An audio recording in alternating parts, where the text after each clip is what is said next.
Es šobrīd stāvu pie Raganas Limbažu autoceļa, un man aiz muguras ir kāds tilts, jeb satiksmes pārvads, kurš šeit it kā liekas diezgan neloģisks, jo ar ko tad šim te autoceļam, jeb kādreizēji Rīgas Limbažu šosei būtu jākrastojas.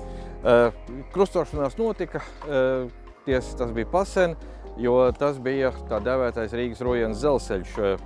Šajā vismaz posmā no Skultes līdz Rujienai tas faktiski neeksistē jau vairāk kā 20 gadus, bet eksistē joprojām šis satiksmes pārvads, kurš visdrīzākais te tika ierīkots reliefa īpatnību dēļ, jo dzelzceļš ir pacelts uzbērumā sakarā ar to, ka tur atrodas Lielezers un ir nepieciešams dzelzceļam arī būt mazliet paaugstinātam virs apkārtējās vides. Bet jebkurā gadījumā šeit noteikti varēja ierīkot arī pārbrauktuvi. Tomēr tika izvēlēts šis te divlīmeņa risinājums, kas, protams, ir daudz drošāks nekā jebkura vienlīmeņa pārbrauktuvi.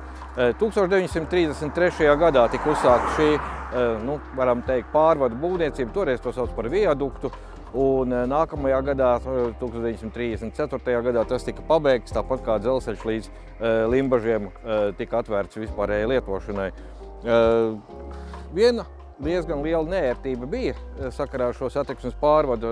Tobrīd, kad to būvēja, transporta līdzekļi, kas pārvietojas pa zemes ceļiem, augstums bija mazliet mazāks nekā šobrīd.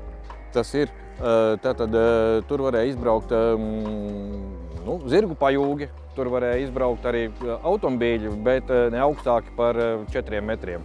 Mūsdienās šis augstums ir nepietiekams, tāpēc 2016. gadā tika uzsākta šī tilta, jeb satiksmes pārvadu pārbūve, un tas tika mazliet vēl pacelts. Tagad tāda ierobežojuma vairāk nav.